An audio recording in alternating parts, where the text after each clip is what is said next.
This course is presented by TTJ Tech Services and Stir It Up Studios. And now, to the glory of God and the benefit of listeners everywhere, it's iPad for all computing.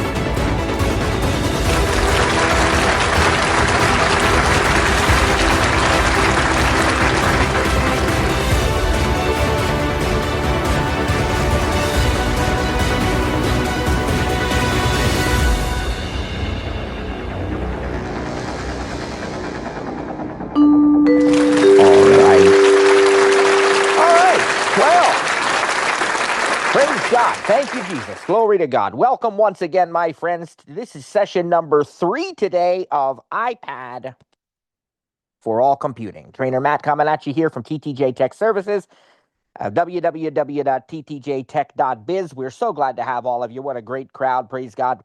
Great crowd we've got here in person, or I should say live, not in person, but live in Zoom. And of course, we welcome all of you as well as all those listening later on one of the podcast platforms. Speaking of the podcast platforms, I do want to remind you that we actually posted a bonus episode late last night or early this morning, I guess. And you ought to take a listen to that if you have not already done so. We may do that occasionally. That is only on the podcast. And we do have that bonus episode up there for you to take listen to when you get a chance. Now, I want to remind you that this week is Monday, Wednesday class schedule, and then tomorrow, Tuesday, the whatever that is, 24th, I believe that would be. 24th? Yeah. Of February, we're going to have the Tuesdays with TTJ session over at the other link. So that's a virtual help session if you need it. Wednesday, we'll be back here in class again.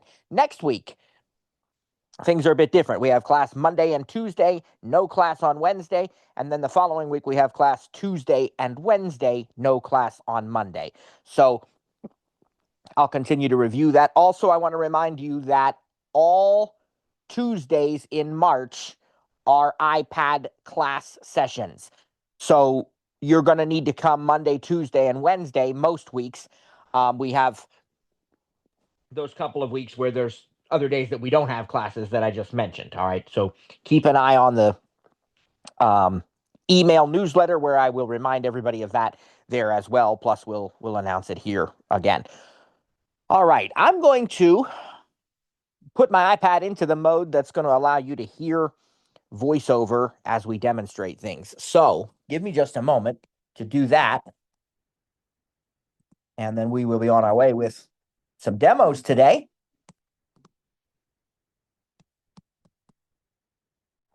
Done button. Speech off. All right, you can already hear that I sound a bit different, probably a bit clearer. You can hear voiceover talking. That's why I went ahead and turned the speech off with a 3-finger double tap for now. And I just want to make mention, if you've not heard this, that in this mode, also known as original sound or original audio, if I so much as move or touch the iPad or my puppy barks or anything like that, you're going to hear all of that. And I apologize in advance, but it's worth it because you're going to be able to hear voiceover very, very well when we do our demonstrations here in just a couple of minutes. All right, so in a few minutes, we're going to be doing the demos for the first time in this course, I suppose. And of course, that'll be a regular occurrence all throughout the course now. The purpose of today and the title, if we need a title, of today's class is Just a Big iPhone? Just a Big iPhone? Question mark? That's the title.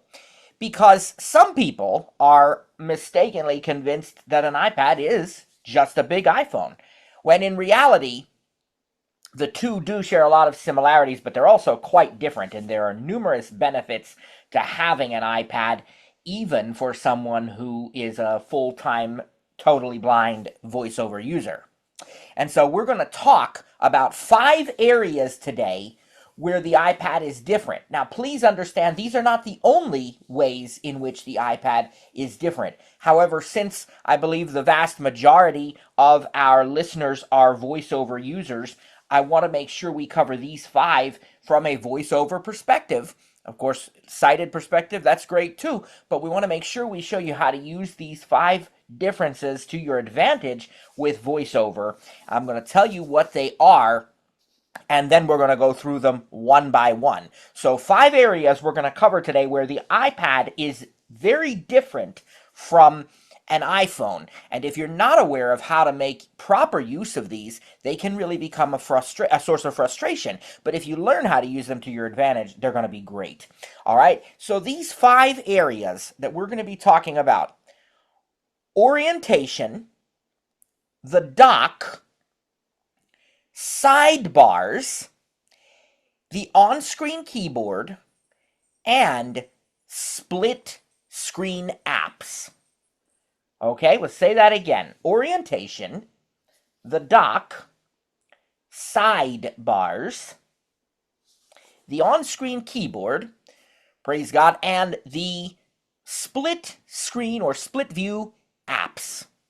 That last one is perhaps the greatest source of frustration for people who don't know how to make use of it. And I've put it last because it's going to take the most time of any of these to demonstrate and really get you familiar with, and maybe even more than one session, but we're going to be starting out with it today. We'll be starting out talking about it today. We're actually going to start out the class today by talking about orientation. This is a fairly easy one. The sort of thesis statement here is that it is possible to use an iPad in any orientation, both landscape and portrait. And I will define those just to make sure we understand. Portrait mode is when we hold the iPad sort of what you'd consider to be vertically up and down with the, for example, charge port, the USB-C connector at the bottom edge, along the bottom edge of the iPad. So perhaps I'm holding it up. I'm standing it up, maybe. I have the bottom edge with the USB-C connector against a table or a desk, or against my body or something, and I'm holding the iPad in that way, up and down, and I'll find on the right-hand side the volume up and down buttons, and along the top edge, sort of the right side of the top edge, I will find what is known as the top button. We've talked about the top button. That's your Touch ID button, that's your power sleep wake, your SIRI button, your what else does it do? It does, if you have Face ID, it's your sort of authenticate button. You can double click it, right, for Apple Pay and for things of that nature on these models. And it also is what you use for the accessibility shortcut, right? Triple click that to turn, for example, VoiceOver on and off, or whatever you set that to do. So this is known as the top button. I mentioned that to you the other day, and I think I also mentioned that regardless of which orientation you're holding the iPad, we're always going to call that the top button, even if it's not on the top for you at a given moment, because we want to keep things consistent, right? So sometimes people are using their iPad in a different orientation, and it so happens that now the top button is actually on the side. And so when you say to them the top button, they kind of look at you like, what? Because I don't have a top button, I have a button on the side. Well, it's the top button. That's what it's called. I don't care whether it's on the side or not. It's called the top button. All right, so we're just going to remember that, and we're going to get used to that. Now, the orientation I've described is the portrait orientation. You can also have the iPad in portrait flip orientation, which means what you'd consider to be sort of upside down, in the sense that the top button is now on the bottom edge closest to you, and facing farthest away from you is the edge that has the USB-C port. All right, so that would be the inverse direction. I sort of feel like upside down gives the wrong impression, because that would be like turning it over where the screen is now on the back, right? That's not what I mean when I say that. I'm talking about just the way it is facing, the way that, you rotated it so that now the top button is against you or against the table or whatever, and the port for charging is up on the very top edge. And that is considered the portrait flip mode. That's still a portrait mode. And then we have landscape. Landscape is when we hold it what we would consider to be sideways. That top button is now going to be on the left or on the right, on the edge, and the charge port is going to be on the opposite edge, the left or to the right. And it is entirely possible to use the iPad in landscape mode with the charge port to either the right or the left. It does not matter. The major difference here between the iPad and the iPhone is that in most any situation, you can use the iPad in any of these different configurations or orientations. The iPhone tends to lend itself to portrait mode use in most cases. If I turn my iPhone right now on its side or move it around while I'm on the home screen, it always stays in that portrait mode, and only in certain cases like full screen video scenarios or maybe select other apps like GarageBand, for example, does it ever rotate to landscape. An iPad can be in landscape almost 100% of the time if you want it to be. And I suppose that maybe I say almost because maybe there's an app out there somewhere that sort of forces it into portrait mode, but I right now I'm not thinking of any if there are. The iPhone really does feel to me like it wants to be a portrait device. And again, landscape is there sometimes, full screen video and so on. And there are people who use the portrait lock. They go into Control Center on their iPhones and they lock the orientation. Well, you can do orientation lock on the iPad as well. I don't typically recommend it. It's interesting, my daughter, who is fully sighted, she actually does lock the orientation of her iPad. And I think it's interesting that she makes that choice, but it's personal preference. Right. So, but the key thing to understand here is that it's entirely possible to use the iPad in any orientation. Now, you'll remember I have voiceover, I have the original sound on in Zoom. So I'm going to go to the home screen. Once I'm on the home screen, I might get notifications too, because I have my Do Not Disturb focus set up on a per app trigger here. So if we go to the home screen and I get notifications, I apologize, but that definitely may happen. But I want to get out of the Zoom app by doing the swipe up to go home gesture.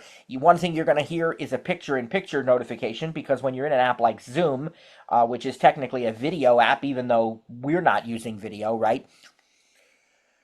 There is a tendency for these apps to display a little picture-in-picture window, and I think in this case it's going to be in the upper right corner of the screen. We will learn about that in a later session, but just so you know, that's why you're hearing that when I swipe up. Oh. Picture-in-picture displayed. Video. Okay. Double tap to toggle controls. And a purple background with nothing on it. Praise God, he reminded me, because you almost didn't get to hear that because I forgot I had the speech muted. But we are home now on the home screen, and I touch somewhere. Taco Bell, Best Buy, Amazon. Okay, I can swipe 3 fingers to the right to go to my... Page 2 of 6. Page 1 of 6. Now I'm going to lift the iPad, and this is Maps. Going to require double tap to open. That I sort of grab the iPad and touch it. So I apologize if you hear all kinds of, noises in the background with the original audio. I'll try not to touch the microphones, but no promises. But what I want to do is to show you that, and there's a notification. Told you. Let's see. Notification. News. Now. Dismiss. We'll look at that later or on another device. And how did I find that so quickly? I just touched the upper middle of the screen. There's a notification. I could take actions, do more. I could read the story, save the article, whatever it was. I just swiped up until I got dismiss and double tapped. These are all basic voiceover. Here comes another one. New mail. Mail. Notification. Mail. Now. Best Buy top deals. Dismiss. Okay, there we go. All right, so Maps. Told you that may happen, but it gave me a good opportunity to review an important voiceover skill. All right, what I want to do is turn this. Maybe I don't have to fully grab it, just kind of tilt it. I want to get it into portrait mode to show you that even on the home screen we can rotate this and change orientation. So here we go. And I'm wondering if it's actually, because we're in Zoom, not going to do it, because I think that is the case. So I'm going to grab my other iPad here. All right. Praise God. He's blessed us, and we have 2, because I think I can't do that. I had a feeling that might be the case, because when you're in Zoom, I think it blocks that, because the video would be an issue maybe. So I'm going to, I have my other iPad here. You'll hear it just fine. It's unlocked. And because of that, I'm going to go ahead and put this one back in the Zoom app. TV, photos, featured photo, app switcher. Zoom, active, expand video, displaying bell cup. Okay, and then speech off for now. All right, so here's my other iPad, and I am in portrait mode. You hear it say portrait. Hershey Park, Prismo, Geometry Light. I swipe on the screen. Double tap to open. Now watch what happens when I rotate it here to the side. Landscape. Charge port to the left. My charge port is to the left. I rotate it back to portrait, up and down. Portrait. And it goes back to portrait. And we could keep doing that, right? We could go to Landscape. different modes. Chart. We could go to landscape with the charge port to the right, and we could go to portrait flip mode. But I wanted you to see that even on the home screen, you can rotate the iPad and it will change normally. Again, I remember as soon as I started doing it, I remembered, oh wait, this is not going to work. And I believe that Zoom prevents that for some reason, probably because of the video, the pip window, picture-in-picture window. And so when that's open, that's not going to happen. But normally, as you saw when I was on the home screen with that other iPad, it did indeed rotate. And I don't have orientation lock on this iPad, I can tell you that, because I never use that. But I do remember that with Zoom. So normally, any app we're in, any screen that we're on, we can rotate it like that, and VoiceOver will very nicely, very helpfully announce the orientation that we're in, and it will reference the charge port so you know which way, right? So if it's portrait mode, you know that means the normal up and down. If it says portrait flip, you know that's the way I called upside down, which is a bit misleading, I think, but you know what I'm saying. And then landscape, it's going to tell you whether the charge port is on the left or on the right. If you still have an iPad with a home button, it'll use the home button as the reference point. But either way, it's the same thing, essentially. So this charge port to the left or to the right thing, again, there's no right or wrong. There's personal preference. Just like, you can use it in portrait or landscape mode, whatever you choose. Now, to me, I like the iPad best in landscape mode, and that's what we're going to be using in the majority of this course, because that's how I prefer to use it. You don't have to, but I prefer to.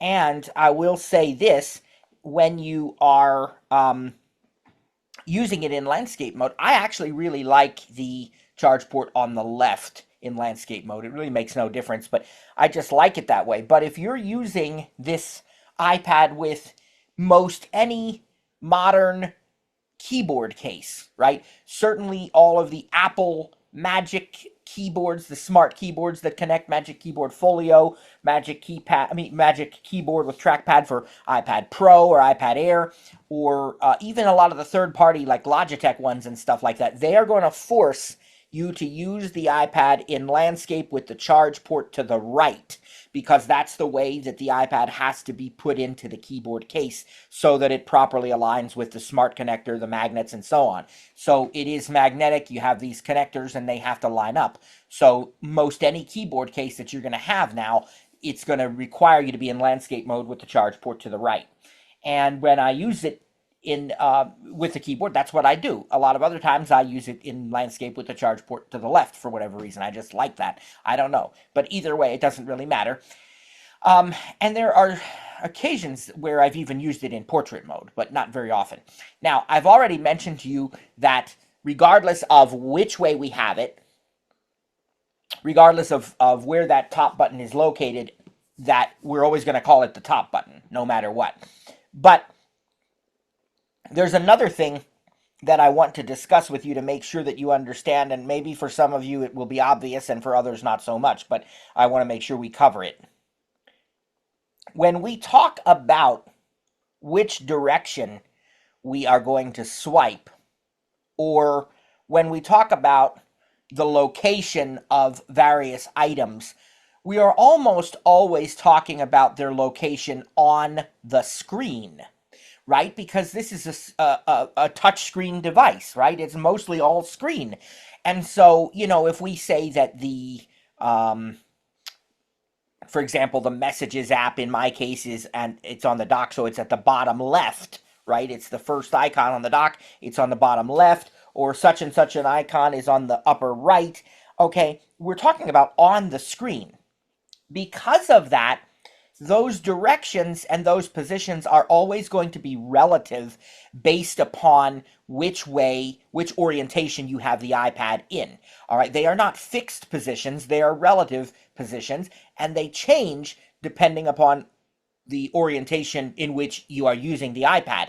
So, for example, right now, I've got the iPad in landscape with charge port to the left, my favorite configuration. So, when I say something's at the upper right of the screen, I'm not talking about the right based on holding it up and down. I'm talking about the right as it is right now on the screen. It's my right currently, right? So it always is dependent upon which way. It's the right side of the screen changes depending on whatever way you're facing it. Even if you're facing it in the way that I sort of erroneously called it upside down, the right side of the screen is still going to be the current right side for you. It's whatever way you're holding it, you always touch the top right based upon the way that you have it.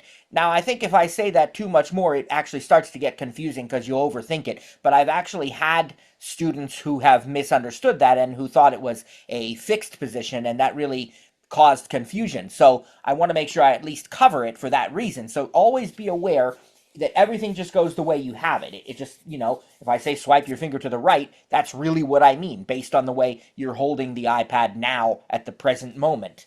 All right. Now, when we talk about the things like the top button, that's fixed, right? That's why we say top button. It's always considered the top button, even though it for you is not always at the top of the iPad. We're not going to suddenly call it the right button or the left button or the bottom. No, it's always just the top button. For you, it might be located on the right or even at the bottom, but it's always the top button, okay? So that's different from what I described about on the screen.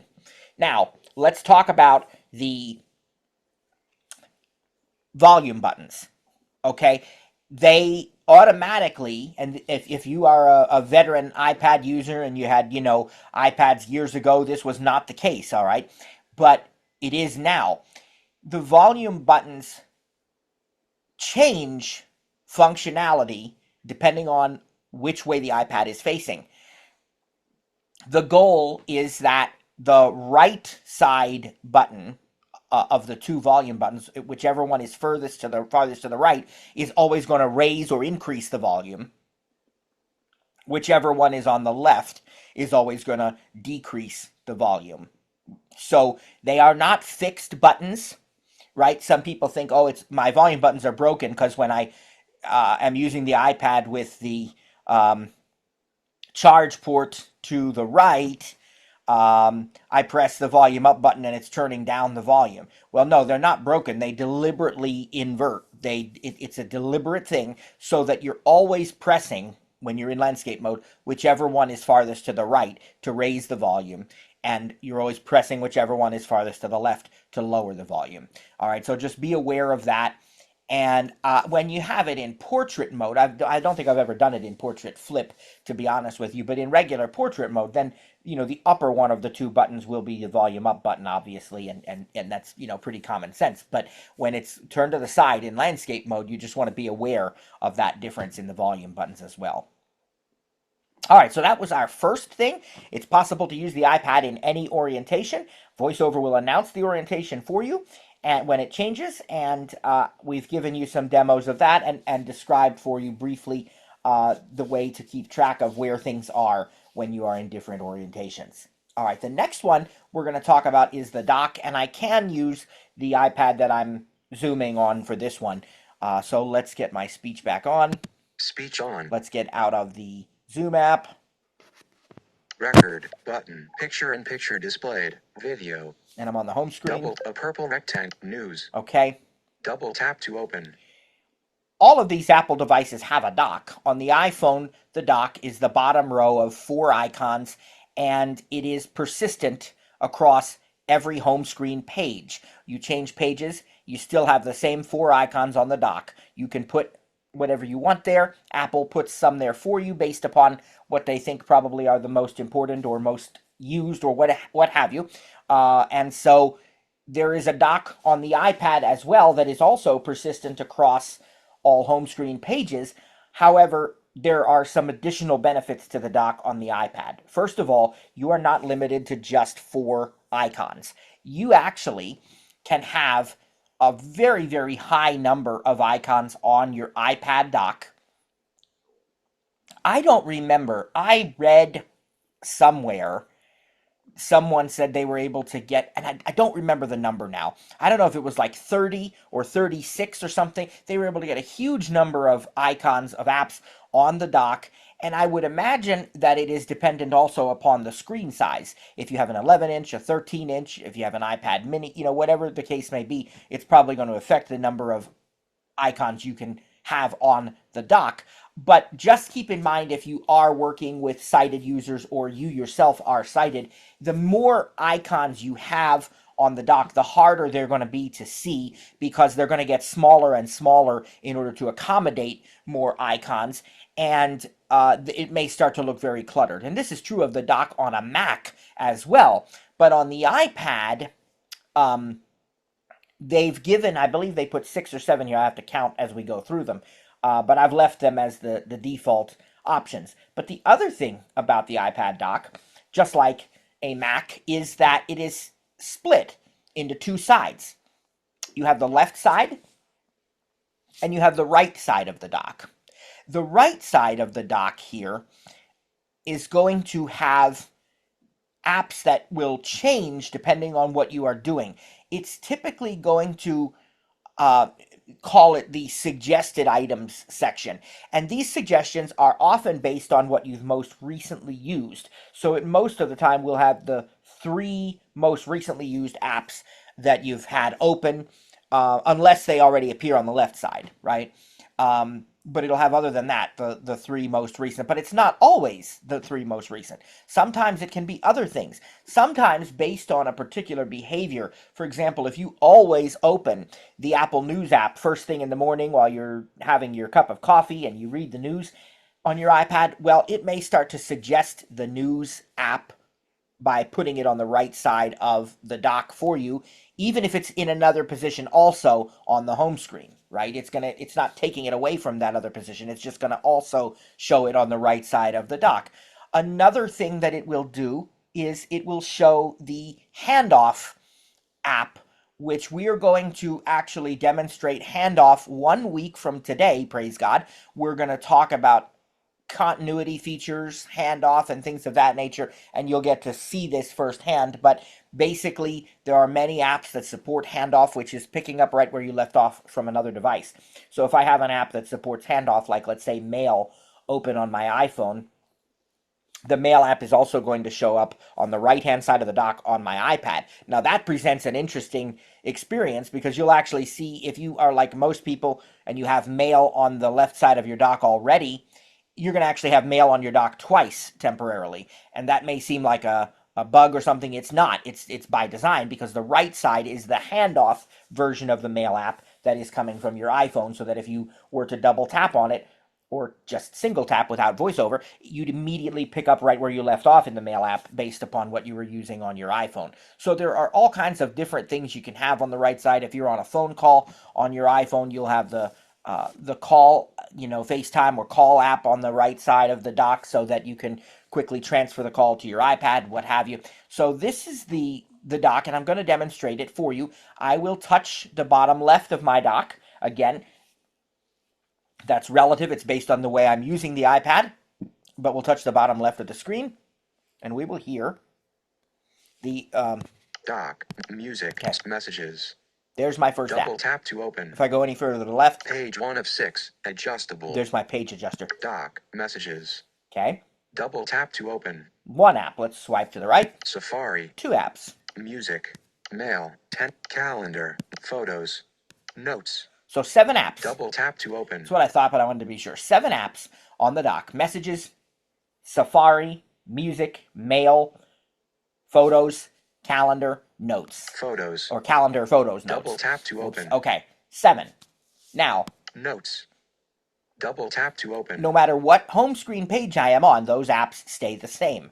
But now let's swipe to the right again, because now we're going to get to that suggested app area. Suggestions. Zoom. YouTube. Peacock. Double tap to open. Now, what's happened here is Zoom is one of them, because I've most recently used that, and then 2 other apps.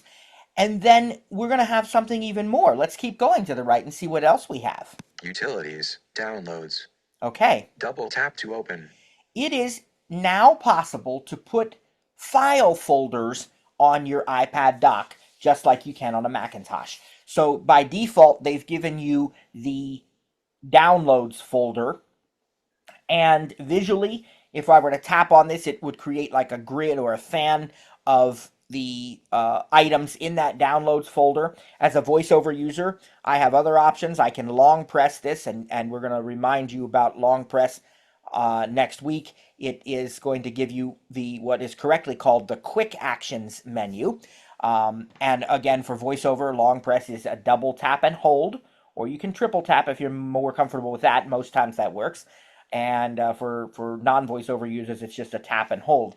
And so if I long press on the file folders that are on my dock, which I've not added any, I just leave the downloads one there because Apple put it there. And if I long press on downloads, Sort by and I can go over to open. name, selected, date added, date mop, date create, kind, view fan, selected, grid, options, open downloads, button. And I can open downloads. Now I'm in downloads.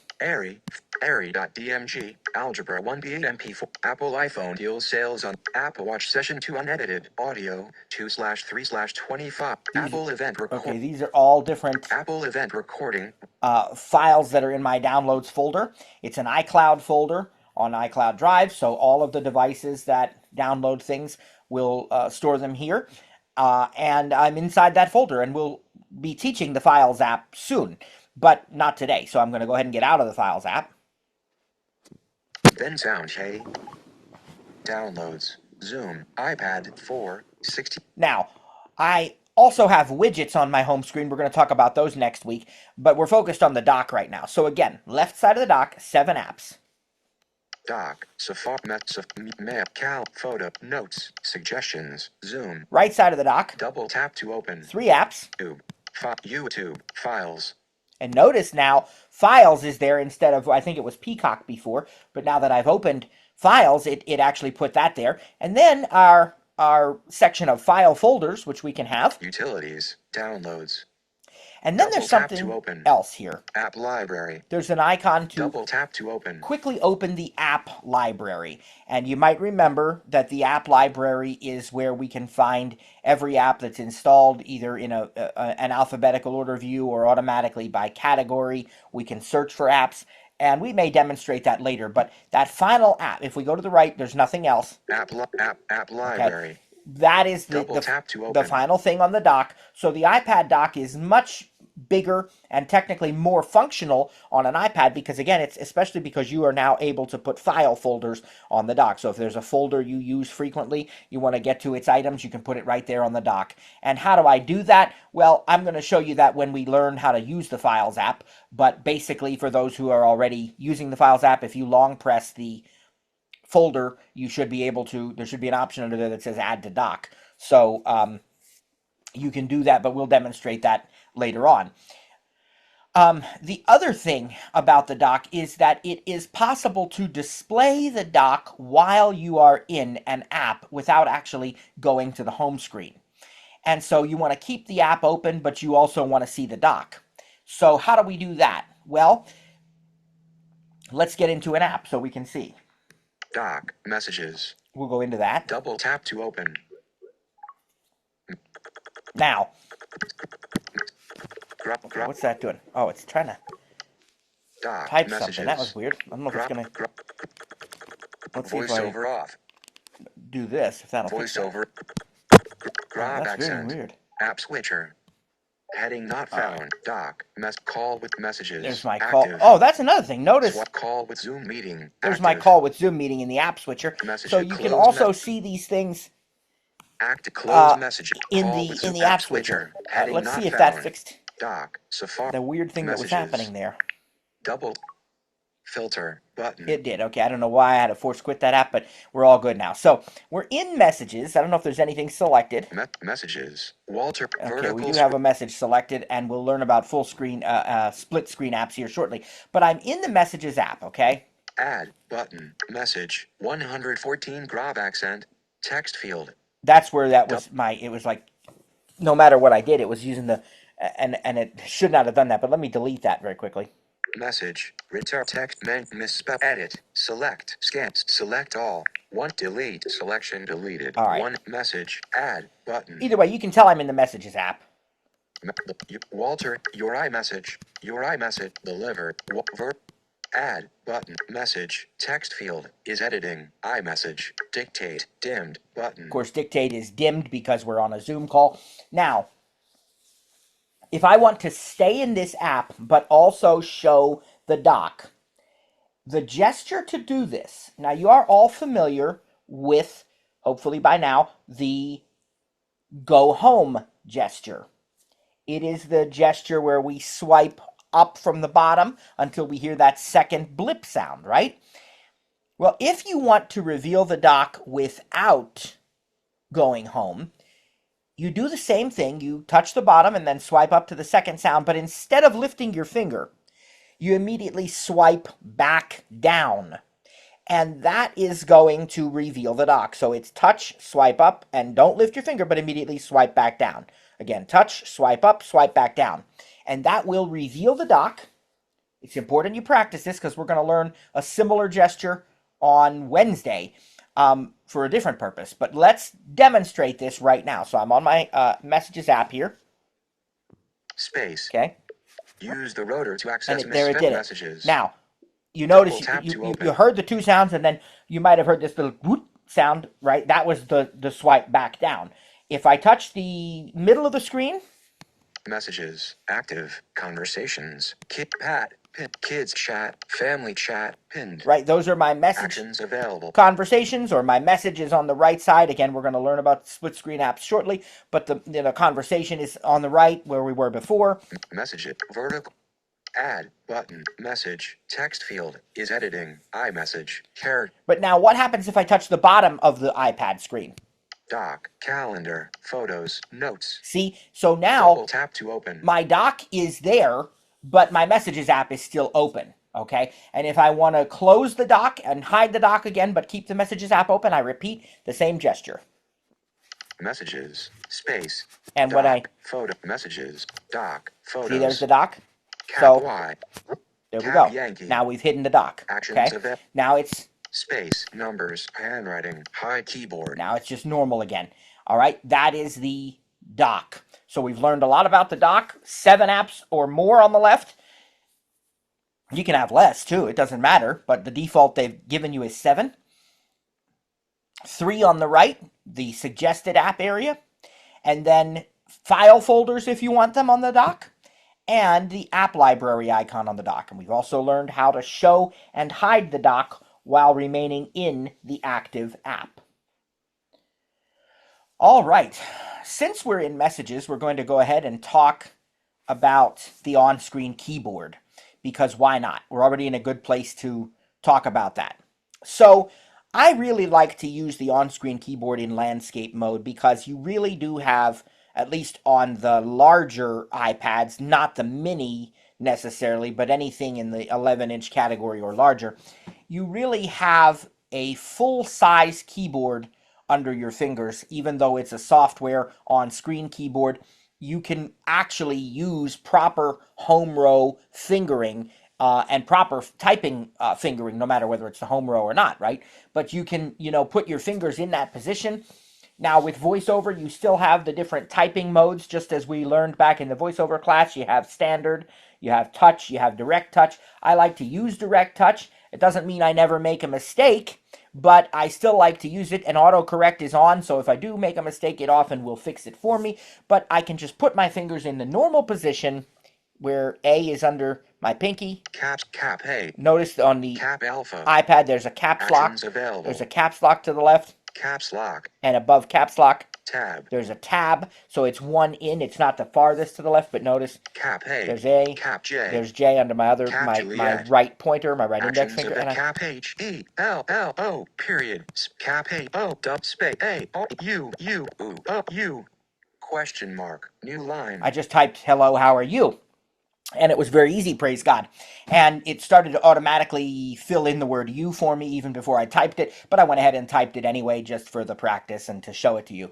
But I wouldn't have had to. I could have, just as soon as I heard it say that, I could have put a question mark or a space or something. We can read this back. Message. Text field is editing. Hello. How are you?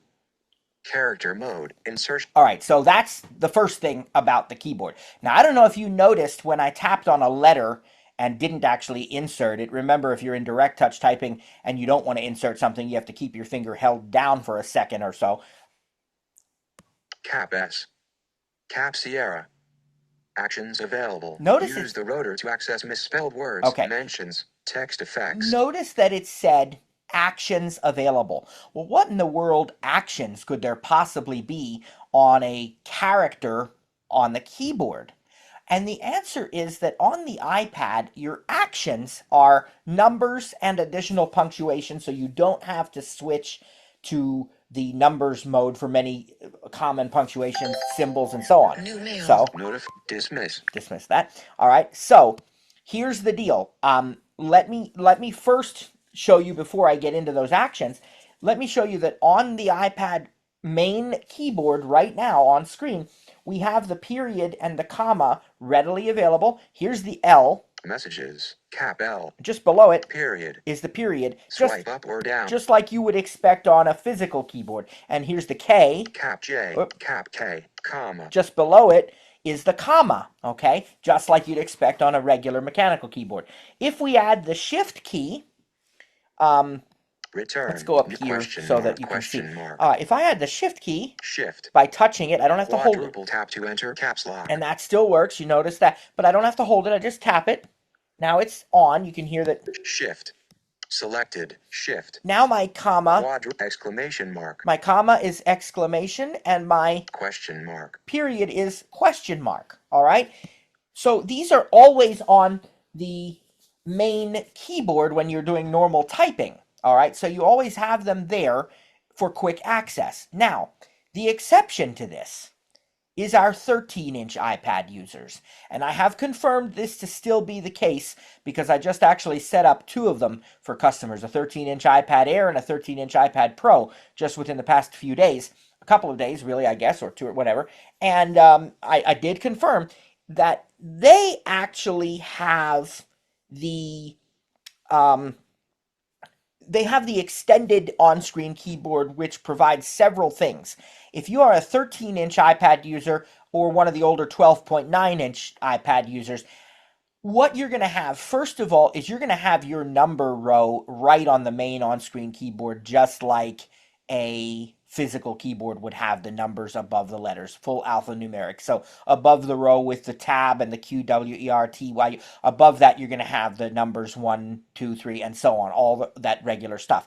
Because of that, if you want to put an exclamation mark, you tap Shift and then use the number 1 for exclamation.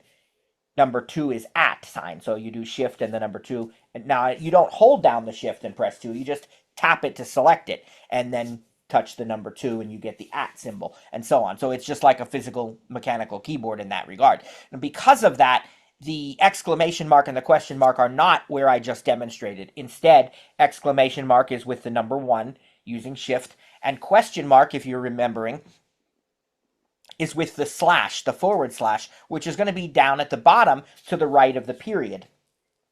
So on your bottom row, to the right of the M, you're going to have comma, period, slash. And so to get question mark on a 13-inch iPad, you'll touch Shift and let it go, and then do the slash, which is the far right key after the period, and it's going to be the question mark. Again, this is all on screen. So for our 13-inch users, it's a little bit different. In a lot of ways, it's more like your regular physical keyboard, but it may take some getting used to because you're not used to that on a touchscreen device.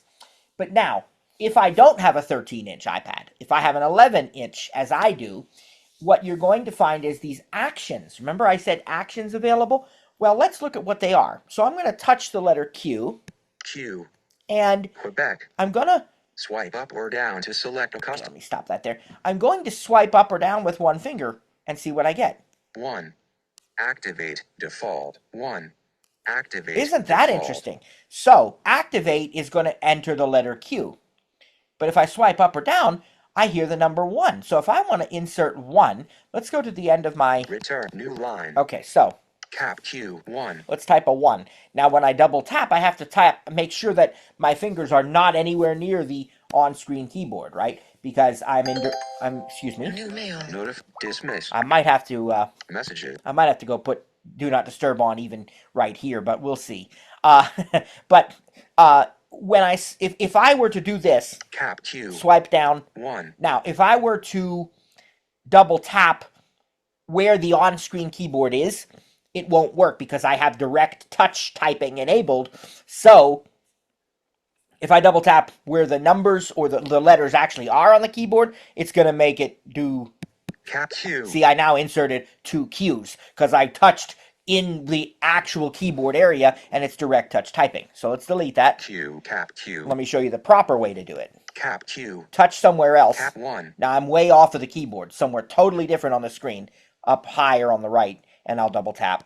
1. And it inserted the 1. Let's try it with the W. W. 2. There's 2. 2. Here's E. E. 3. 3. 3. Press return and listen. New line 123. Okay, so I inserted numbers that way. The next row with your, well, let's see, all the way over to P is 0. Delete. Right? Cap 0. Yeah. So the next row, you're starting with A. Cap A. We have At. the at sign. Cap S. S is the Cap number sign. number sign. Cap D. Dollar sign. D is the dollar sign. And on and on. We have a lot of other options here. Let's see. Cap F. Cap dollar sign. Cap F. Ampersand. Cap G. Star. Cap H. Activate. And then, default. so you can see, all of these have different symbols, and I think the, let's see. Return. Cap. Yeah, the K is the, so the Cap, H cap, and the J are the parentheses, open and close. Cap K J. is the apostrophe. Cap closing single quotation. Cap closing L double is quote. the quote. If you go to the bottom row, you have even more. Cap Z. So with the Z, Cap percent. it's the percent. Cap X hyphen. Cap C plus. Cap V equals. Cap B slash. Cap N semicolon. Cap M. Active colon. Comma. Exclamation And mark. you know the comma is exclamation. So you get used to this. I know that the colon is over the M. So like I can Return. quickly New line. type and say things to do, colon. Cap T A I N G S T up 2 D. And I put, did I get, O. there's the O. Now I go down, Oscar, M. colon, Colon. double tap. Do. Okay? New line. So this is the on-screen keyboard of an iPad. And I still have at the bottom here, Emoji. Numbers. I still have the emoji. I still have the numbers. So if I want to use the more iPhone way of entering numbers and symbols, Numbers. I have numbers. And there may be symbols that I have to actually go to the symbols keyboard. Numbers. So I can go numbers, Symbols. go to symbols, right? Quadruple tap to And then letters. back to letters. So there may be times that I need to do that. Also keep in mind that the letters can still have the sort of double tap, hold, and slide. Like if I want to Return. New line. insert a bullet, for example, to do a bulleted list, I find my hyphen, which I think is on the X, Cap hyphen. and I can double tap, hold, and slide. And it, okay, why didn't I do Cap that? activate. Maybe I have to do it. hyphen. Maybe I have to do it on the numbers keyboard for that one. Numbers. Is that what it is? Hype space. Per hyphen. Let's try that. Swipe up or down to select. Yeah. Now, it'll Hyphen. tell me, Alternative characters bullet. Bullet. and there it is. I just swiped to the left, slid to the left a little bit. Now I got a bullet. Return bullet. See? Bullet. And I can do that with New line. Cappy. the letters too. Cap echo. Actions of alternative Cappy circumflex. Cappy grave. Cappy grave. So there's the accent grave, the French accent. Alternative characters hidden. So that's a double tap, hold, and slide left and back to the right if you need to. It will announce them as you do it. All right, let's delete everything here in this. Return text mention miss edit undo select all. LO delete selection deleted. And where's that delete located? It's actually located just to the right of the letter P, as in Papa. The delete is going to be right there. I think on the 13-inch, it's up higher to the right of the equals sign like it would be on a physical mechanical keyboard. But here on the 11-inch, it's just to the right of the letter P. And you'll notice to the right of the letter L Cap L is return. the return key.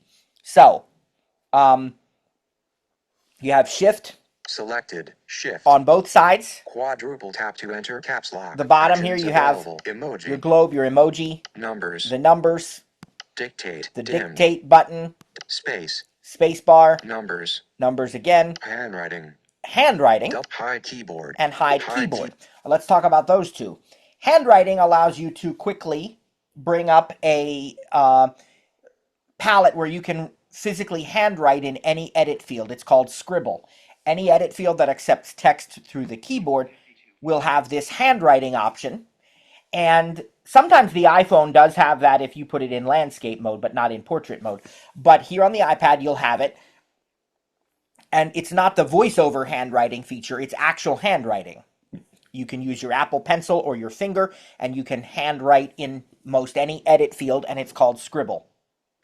It typically will automatically improve the handwriting and make it searchable, make it real actual text in many cases so that it, can be edited and searched and everything. And so it functions just like regular text, even though it's handwritten text. The other one, hide keyboard, at the bottom right. Handwriting. Hide keyboard. Hide keyboard. And this is... Double tap and hold, then drag up to alter keyboard. And I'm not going to get into that. It's possible to split the keyboard to give it this sort of... like some of those ergonomic keyboards are laid out in a little different feel, like you can, set it up for one-handed typing or different kinds of things, but I'm not going to do that. But the hide keyboard, if you tap on that or double tap, depending on your typing mode, it will actually do just what it says, and it will hide the keyboard and just leave the edit field there. And this is useful sometimes because on occasion, in certain apps and on certain websites, the keyboard may actually get in the way because it's so big. So it may prevent you from choosing something else that you know is there or what have you. So if you ever find that something isn't working and you say, I'm double tapping that, it's just not working. Well, try hiding the keyboard, right? When you finished typing, just hide the keyboard. It goes away. And then if you need it back, just double tap in the edit field again. So let's demonstrate that. Hide keyboard. Double tap and hold. And I did it, drag. and you heard that little whoop sound, and the keyboard's gone now. I have no on-screen. Messages delivered. Walter app message. iMessage. Dictate. No on-screen keyboard. But if I want to show it again, I just simply double tap there. Field. Message. And return. It's back. Okay. Use the rotor to access misspelled words. All right. Mentions. Text effects. So that's the keyboard. We're moving right along here, but we've got two more areas to cover. So far, we've covered the dock. We also covered the on-screen keyboard. And of course, at the beginning, we covered orientations. Now, we're going to talk about app sidebars. On the iPhone, there are many apps that use tab bars. These are often tabs that are across the bottom of the screen, or in some cases, more recently, tabs that sort of float above the app, right? Either way, and the iPad does have some of these, right? There are apps on the iPad that have floating tab bars above or even sometimes below. The App Store is a perfect example. Let's go New TV App Store. And I'll show you. Selected App Store Zoom today tab. Okay. 1 of 5. The app tabs are on the top here. So if I touch the upper left. Selected today games apps tab arcade tab 4 of 5 search tab 5 of 5. And if I keep swiping right, my account button Monday now available. I get into the regular part of the App Store. So these are on the upper left. That's a tab bar. But you're going to find that many apps that formerly used tab bars now use sidebars. A sidebar is a vertical bar that typically goes up and down along the left side of an app, and in many cases it features multiple areas which can be used independently of the rest of the sidebar. You can collapse the areas that you don't necessarily want to see right now and expand them again later when you do want to see them. So a great example of this is the music app. Let's go there. Dock, photos, cap, mail, music. Okay.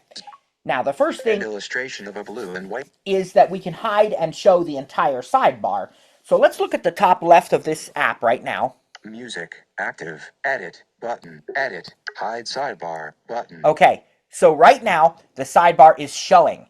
If I double tap this hide sidebar button, Show sidebar, now toggle sidebar, some apps will just say the word sidebar, others will say show sidebar.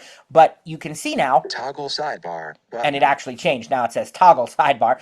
And if I swipe to the right, I do now have a sort of tab view of some of the more common music categories here. Home, tab, 1 of 5, new, tab, radio, selected, beach/road trips, tab, 4 of 5, search, tab, 5 of 5. All right, so this is the tab bar that appears when I hide the sidebar. But now I'm going to show the sidebar. Picture in picture, video, music, active, the longest time, music, active, playlist artwork, image. Okay, so I got to go back here because that picture in picture play. window for Zoom is right up here. Video, picture in see? picture, music, active, more, share. All right, so we're going to go back all the way to the left here Toggle sidebar. and button. show the sidebar. Double tap.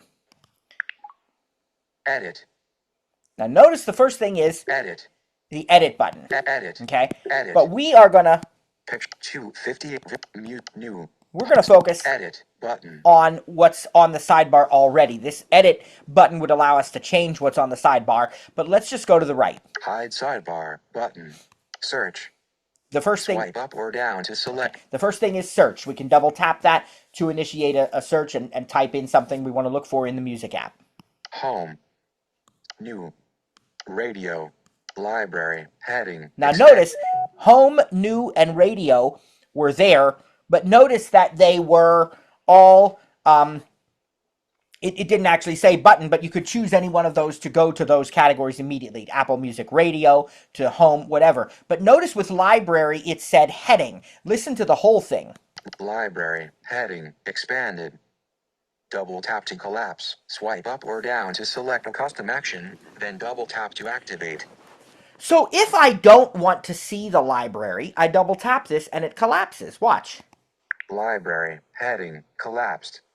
So now I'll immediately skip over the library and go to the next thing when I go to the right, Playlists, heading, expanded. which on the iPad, playlists are an entirely separate sidebar category, and they can be expanded and collapsed independently of the library. So let's go back to the library and expand it. Library, heading, collapsed. Double tap. Double tap to expand. Library, heading, expanded. Let's see what's in the library. Swipe to the right. Pins, heading, expanded. Notice Double tap to collapse. a Swipe subheading up or down to a subheading that can also be collapsed or expanded. It's my pins. It's entirely possible to pin your favorite playlists, your favorite, I think there's one that you can't, I think you can't pin, maybe it's a, I don't know, is it an album you can't pin or an artist? I think maybe it's an artist you cannot pin, but you can pin albums, songs, playlists. And so I've got several playlists pinned here that I listen to often. selected. Beach/road trips. That one is already Swipe selected. up or down. Whoop, that one's already selected. Chica bath time. There's a playlist for when we give our dog a bath. It's like a spa music. Christmas. Christmas one. Outdoor Christmas songs. Outdoor Christmas. America. America. We made that around the 4th of July. But the beach road trips one is like music I listen to just all the time, whether we are on trips or cleaning the house or just doing whatever. And that's the one we listen to in the car. It's got a whole bunch of hundreds of songs. Lots of oldies and gospel and country music and other Christian songs and just even a few Disney songs, just a variety of things. And the whole family contributes. We have a collaborative version of that. So that's pinned, and that's my pinned section. If I keep going now, Recently added. I'm in the rest Swipe of the... up or down. This is still in the library section. Recently added... Artists. Albums. Songs. Downloaded. Playlists. Heading. Now, expanded. we're in the Double tap to collapse. actual playlists section, which again you can collapse. All playlists. Favorite songs. Classical music. Classical music 1. Music videos. Okay, all these playlists and a whole bunch more. So this is all on the left side of the screen, and this entire sidebar gives me quick access to things that I would otherwise have to dig deeper to find. Let me give you one more example. We'll go into the TV app and show you the same kind of thing. You're the one. TV, one new item. Okay. TV's dismiss pop-up button. What do they want me to... Activate to dismiss pop-up window. Watch every MLS match with your Apple TV subscription. MLS is back. Explore MLS is back. I thought I had to have... Get every match of the 2026 season, including Leagues Cup and playoffs. I think you have No to blackouts. have a season pass for that. Explore it all. Button. Not now. Okay. Button. I'm going to say not now. Swipe Notice up or down. there's also, if you tap somewhere else on the screen, Dismiss pop-up button. you'll find the Activate to dismiss pop-up window. dismiss pop-up button as well. And that's another way you can get out of that. You'll frequently find that on the iPad. A two-finger scrub would also do it. All right, so Edit button. our sidebar on the left, Hide sidebar button. again, it's already showing. And so what I'm going to see, let's look at the categories here. Search. Sounds familiar, Swipe up or down. doesn't it? Selected. Home. Apple TV. Formula One. MLS. Store. Channels and apps. Heading. Now, Expanded. notice we now get into a section of channels and apps. All right, so if I look at this expanded section, A&E. AMC. Animal Planet. Bravo. Discovery. Discovery Plus. Disney Plus. Ekn. FOX1. Hallmark Plus. HBO Max. Hulu. Paramount Plus. PBS Kids Video. Peacock. Prime Video. Tastemade. The CW. TLC. Tubi. Library. Heading. that was all these different channels and apps that I have connected.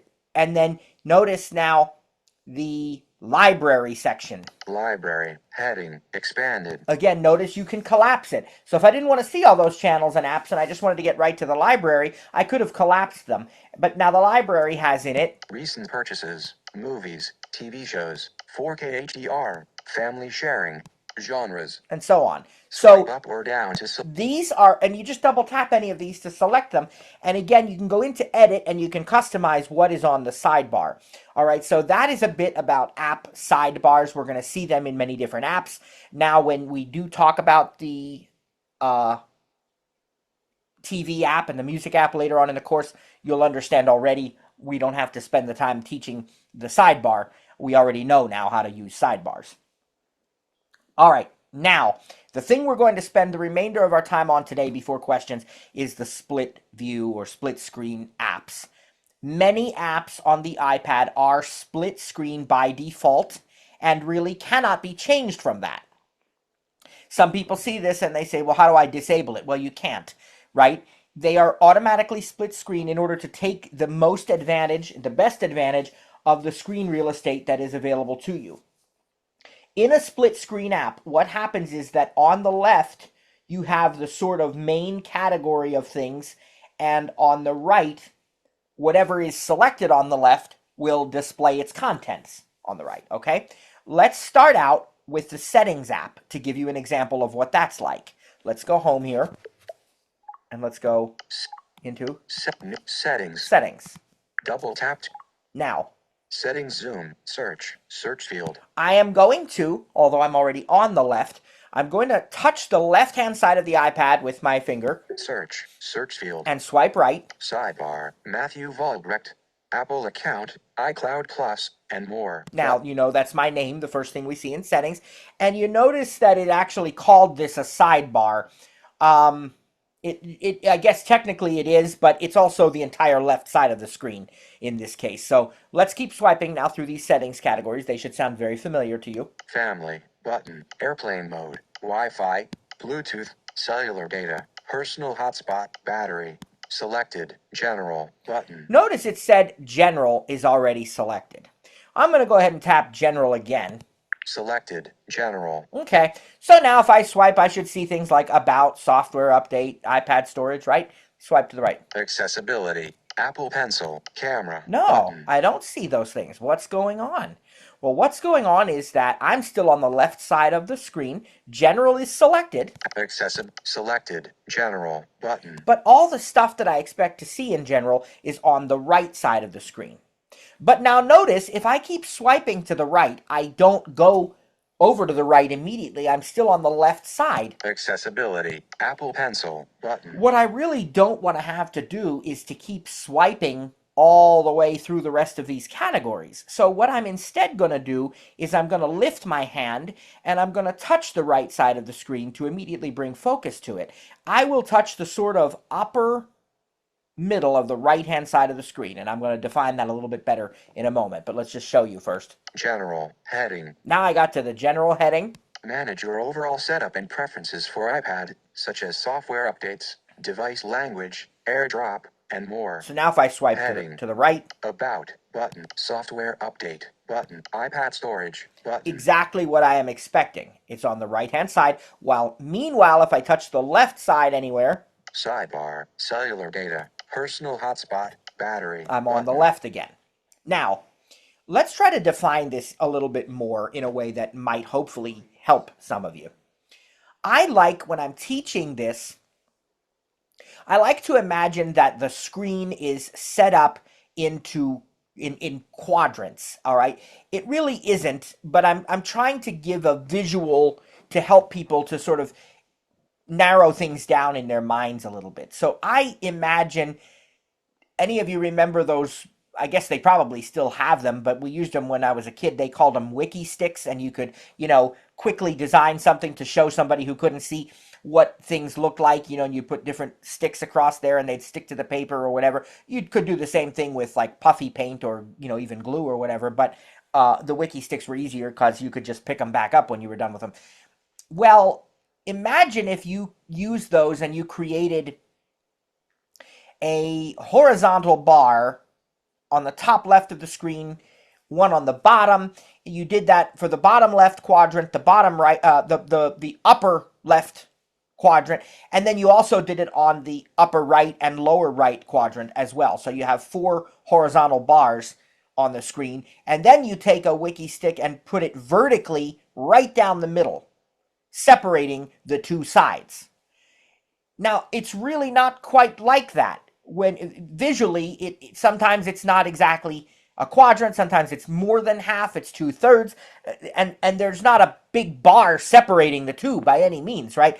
But I think that'll help you to visualize, so that when I say touch the upper middle of the right-hand side of the iPad, you understand what I'm talking about. And you really need to get this in your mind to successfully navigate the iPad. Now, again, I'm going to teach you some shortcuts as well, especially that are helpful when you're just first getting started.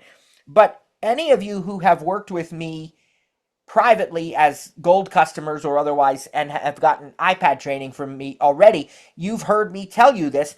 And because the iPad class was coming up, I didn't really get into detail about why. I would just say to you, okay, touch the right side of the iPad near the top, touch the left side of the iPad near the middle, whatever. But that's what we're doing. We're navigating between sides of the iPad, and I know because, number one, it's a God-given talent, praise God, but also from practice and using it so much, I know about where to expect things to be. And so I know that if I want to find one of the last items in general, such as reset, or what it says, transfer or reset, or shutdown, or TV provider, I'm going to touch the bottom right side of the iPad.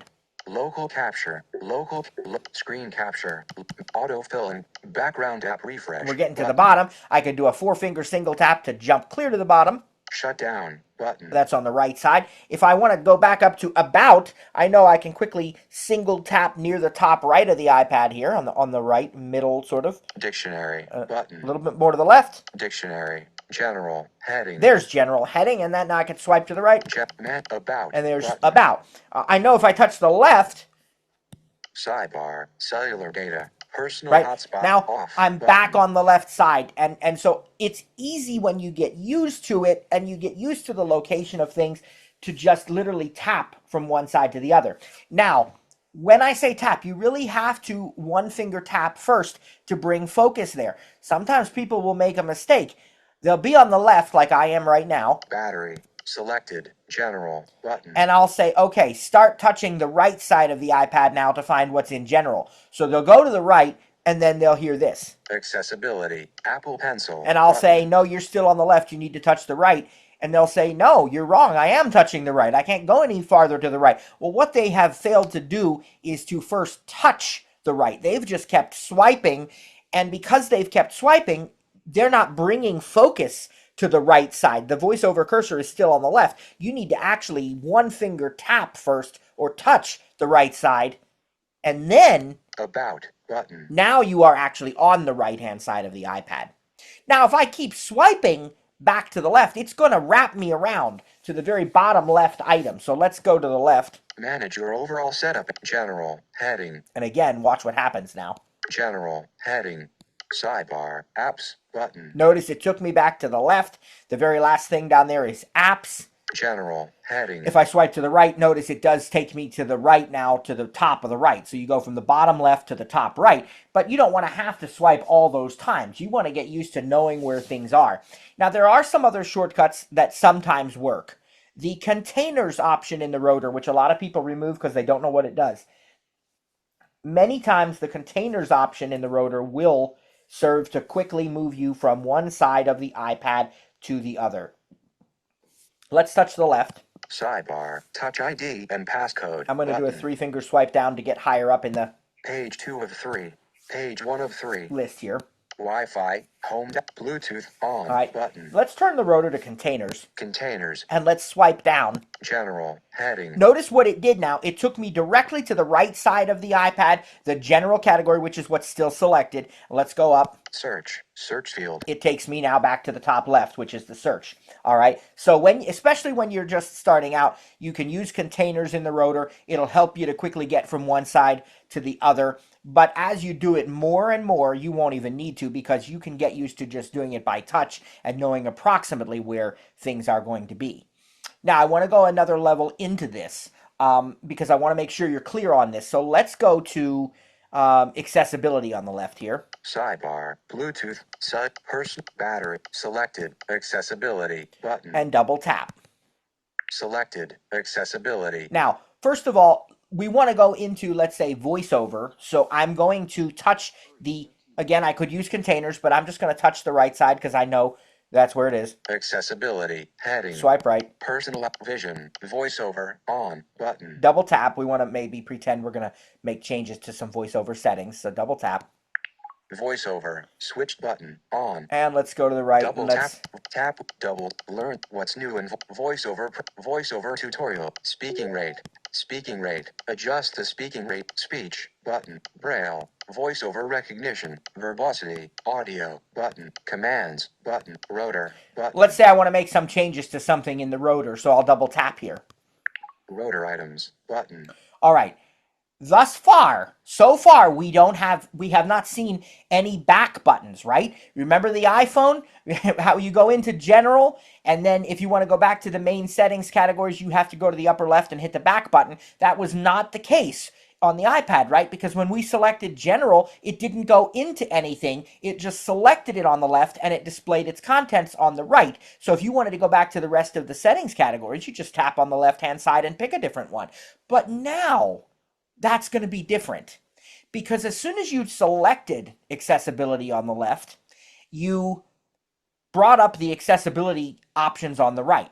But now you double tapped on voiceover. Now you are going a level deeper, and we even went another level deeper into rotor.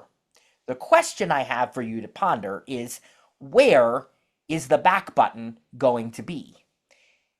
The answer to that is, it's going to be on the right-hand side, not the left. Why? Because the left is unchanging. The left still has your main settings categories. Watch. Sidebar. Wi-Fi. Bluetooth. Cellular data. Personal hotspot. Battery. Button. All of those things still on the left. What's changing is the stuff on the right. We're inside of rotor. Direct touch apps. Button. Edit apps on home screen. Switch changes the selected change rotor with item. Rotor items. Button. Right? This is all rotor stuff. So the back button is going to be, remember I described the wiki sticks and the quadrants and everything? The back button, if you imagine the far left side of the upper right quadrant, okay? We're going to be on the top right of the screen, but as far to the left as we can go without crossing over to the left side. It's like the right side is its own like iPhone screen. Imagine that, right? So it's going to have a back button near the top left of the upper right, if that makes any sense. And I'm going to find it for you. Rotor, heading. And just one swipe to the left. I was pretty close there, praise God. Voiceover, back button. There it is. Now notice, if I keep swiping left, Sidebar, apps, see, button. what it did is it brought me back over to the left side. So I would swipe right, Voiceover, back button. double tap, Rotor, button. and again, I need to go back further to accessibility. I can swipe left, or I can just touch the upper left of the upper right, Call in progress. a little too button. high. Settings, active. See? Voiceover, heading. And to the left, Accessibility, back button. there it is. Voiceover, on, button. All right, we can do that same thing with general. Let's do one more example of that. Let's go to general again. Sidebar, focus. I'm button. on the left. Sound, welp, Siri, multi, help, apps, general. Now, I can swipe like that if I want to, or I can scroll, I can do whatever I want, I can search. Now, Selected, general. let's touch the right and go into about. General, manage, about. Name, iPad OS version, 20, model name, iPad, Ace. Okay, this is the right side. I'm in general and I'm in about. I want to go back to the main general categories. I don't want to make a mistake and touch the left side of the iPad because Sidebar, personal hotspot. that's the regular icons for the main settings categories. Again, I'm in the right side, so I want to go back, but stay on the right. Name, up, general, back button. And there it is, upper left of the upper right quadrant. Now, About, button. I'm in the main general categories on the right. General is still selected on the left. All right, let me give you one or two more examples of split screen apps, and the next one I'll use is the Messages app. So let's get out of settings. Dock, Safari, messages. And I'll select. Messages. Now, the way that this works is that the conversation list is on the left. When you double tap on one of the conversations in the list, it selects it, and then the actual conversation itself is on the right. So let me select a conversation here on the left. Conversations, family chat, pinned. I didn't touch as far Actions up. available. Now listen. I did not touch up as far to the upper left as I possibly could go because I didn't want to, because I wanted to pick a conversation. I have 9, or maybe not quite 9, but I have several pinned conversations. I was going to select one here with my wife, and I know that if I tap up too high, I'm going to get to like the edit Picture in picture. or the video, picture in picture, video, messages. which Cards. also Edit button. would not normally happen. That picture-in-picture thing is not going to normally be an issue when you're not on a Zoom call or watching a movie or something, right? That's because I'm in that. So that's one distraction that wouldn't normally be there. But I knew that I'd at least get up here to this Filter button. filter button or Messages, edit button, edit and I don't want to button. do that. I also know that my wife's pin is not the first one because my daughter made herself the first one. She had to be the first one. So Search. I go to the right. Conversation. Kylie, Carson, Jessica. But there, Kylie, pinned. now, Jessica, pinned. there's my wife. So Actions available. when I double tap, Message. Text field is editing. Now, iMessage. Insert. VoiceOver did a very cool thing here, which it didn't do in settings, but it did do here. It automatically brought my VoiceOver cursor to the edit field on the right-hand side. All right, it may or may not do that in every app, but in this case it did. So technically, it already brought me to the right side, but look what happens if I touch the left side here again. Conversations. Kylie, Carson, pinned. Selected. Jessica. Notice pinned. all the conversations are Swipe still up or down. all the conversations are still there, and it says that hers is selected. So now what I want to do is bring focus to the right. Now, where on the right do I want to bring focus? Well, I want to go not to the top right, because think about what happens when you open a conversation. The top right is going to have like the conversation details, and maybe I want those at some point, but maybe I don't. In this case, I want to get to where I can read the most recent message, or I can start typing. So you know, based upon common sense, that you're not going to go all the way up to the top of the screen. Now, you also have to realize that if this conversation is like mine, where I tend not to delete conversations, especially with family and stuff like that, this is probably maybe hundreds of pages long of this conversation.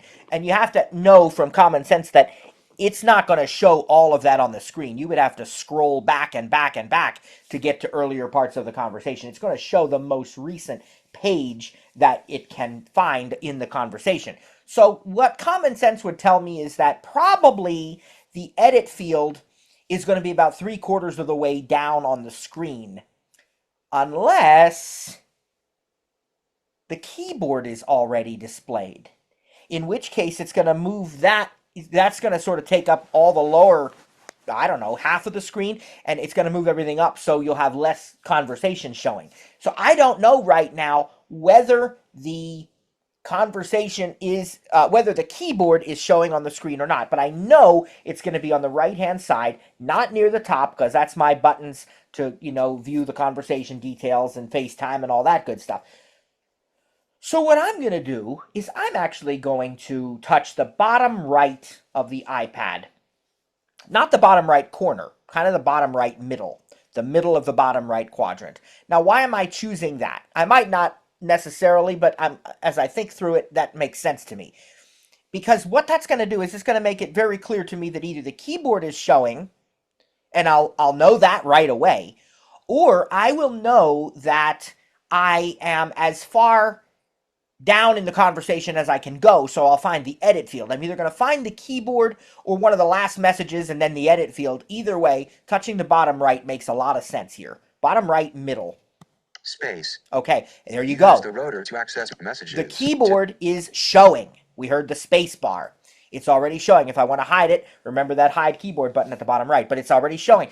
I'm going to now then bring my finger up. I know about where the keyboard is. I picture the letters Z, V, B, X, the next row A, S, D, F, G, top row Q, R, Q, W. I go above that on the right-hand side, never to the left, because the left above the keyboard even is still going to be the conversations list. Always to the right. And I'm going sort of above like I, O, P, that area, and I'll know the edit field is going to be right about there. And then above that, or I can swipe left, I'll find the recent messages. Message. Text field is editing. iMessage. All right, now I give praise to God for that, because that's a God-given talent. I landed perfectly on that. Couldn't have done that on my own, praise God. But you can practice this to the point that muscle memory and common sense and spatial awareness help you to realize approximately where you should be. Now, I know if I want to read the most recent message now, I just swipe left a couple of times. Add messages. Your iMessage delivered. Verticals Okay, delivered. I sent a message to her saying okay. Your iMessage okay 11. Because she said something to me before that, letting me know that our daughter wanted to visit her grandma a little bit today. She was going to do that a day after school this week, and I said, let me know if it's today, just so I know, and she said, Jessica Volbrecht. Kylie is going to mom's after school for a while. Okay, so you can see how easy this is once you get to know it, once you master it. So let's just do it one more time. I'm trying to think of another conversation that, I can share without sensitive, there'll be something here. Let's go to the left-hand side to find my list. Conversations. Carson selected. Family. Kids. Plus There's one. all my pins. Clip. Mom. Here's mom, one with attach. Here's one with my mom, and let's double tap on it. Message. Text field is editing. And it brought me right to the edit field again. And this time I listened and it said is editing. So I know that because it is editing, the keyboard's already up here. If it weren't up when I touched the bottom, let me hide the keyboard and show you. Hide keyboard. So Double now, tap and when I touch the bottom, if I didn't know, message, iMessage, text field. see what I mean? It still brings me to the edit field. Either way, I'm in good shape. That's a pretty safe place to touch. And then I can swipe left and see. App messages, your iMessage, audio attached, Kylie-flute.m4a, audio recording, middle.1.3 megabytes, 11:58 p.m. button. And that was a message that I sent to my mom last evening because my daughter was practicing her flute for a jazz band audition, and she did a really awesome job. And she finally let me record her, so I sent that to my mom so she could hear how awesome that was. So that, praise God, that's an overview now of how to use split view apps, how to know where you are. And some of this is really going to take practice, okay? You can use shortcuts like the containers option in the rotor, or sometimes headings. But really, the way to get so comfortable with the iPad, you got to remember, I am an iPad person all around. I mean, I'm to the point some people might call it stubborn, right? If something can't be done on the iPad, I tell myself I didn't need to do it in the first place. Okay, I like the iPad that much. We have a Mac, praise God. I only use it for teaching other people how to use the Mac because I want to do everything as unto the Lord, which means I need to do the best I can. So if I'm gonna teach people how to use the Mac, I need to know myself how to use the Mac. So I have it so I can stay up on the latest Mac stuff. Okay, make sure that Cliff doesn't get too far ahead of me there and doesn't show me up too much. So so that's the only reason I have. I don't do personal or business stuff or family stuff on the Mac. I do it on the iPad and the Apple TV and the phone and so on. But I do the iPad. So if you want to get comfortable enough with the iPad that it's not an annoyance to you, that it is actually easier than using a Mac, or at least as easy, you've got to put in the time. There's no way, and I know I'm getting on a little bit of a soapbox here, okay, but just what do you call it, indulge me or humor me for a couple of minutes, okay, because it really actually is important, and I apologize that Chica's barking at someone or something out there. But you've got to put in the time. There is nothing that I or any other trainer is going to be able to tell you that's going to make this easy for you. We can show you, as I've done today, and I could do 10 more demos, or you could listen to this same episode 12 more times. But until you do it hands-on and practice it, it's not going to get comfortable. If you keep doing it hands-on and practicing it, it will get comfortable. But part of the practicing hands-on is not just the skill of touching one side of the iPad and then touching the other. It's also about beginning to learn, go back to what we said in voiceover in and out, predictable new mail notifications. New mail. Predictable patterns. Fundamentals. You have to start getting familiar with how apps are laid out, the way that they are set up, so that you know. You notice I knew, well, the conversation, I'm not going to touch the top right because that's going to be the details for the conversation and the FaceTime button and all that stuff. How did I know that? Because I've used it a bunch and I know how it's set up. You got to get that part and the part about how the split view is set up. And the only way, right, and that's not criticizing the way anybody else does things or the way you choose to do things, but the only way that that's going to happen is if you will spend time with it, right? Because I could give you a document that lists 100 steps. You'll remember 2 of them for maybe 5 minutes. And that's not a criticism of your memory. It's just reality. And they may change, right? We're on you're on probably iPad OS 26.3. I'm on iPad OS 26.4 because I can't show you anything that's, different in that version. Everything I'm showing you is the same, but, I'm a beta tester, so I'm almost always one version ahead. And then, 26.5 will come out, then 27, and maybe things will change. And so maybe steps 1, 2, and 3 from this year are now steps 4, 5, and 6. Maybe there's other steps you have to do. I don't know. But the point is that what you want to do is not so much memorize exact steps, but memorize and get used to predictable patterns, app layouts, and the ways in which you navigate. If you do that, my friends, I can assure you, nobody's going to be able to frustrate you because you will have the resources and the skills to figure out whatever the website is, whatever the app is, any of that stuff. End soapbox.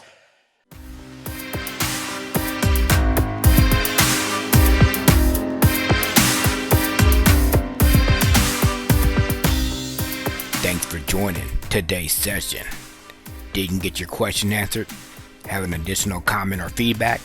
Email us info@ttjtech.biz or info@stiritup.com. And remember, stir is spelled with a U. That's STURITUP.com. Or check out our websites for additional resources. That's ttjtech.biz or stiritup.com. And remember, subscribe to the newsletter when you're there. That way, you don't miss out on any upcoming announcements or events. Thanks for joining us. God bless, and see you next time.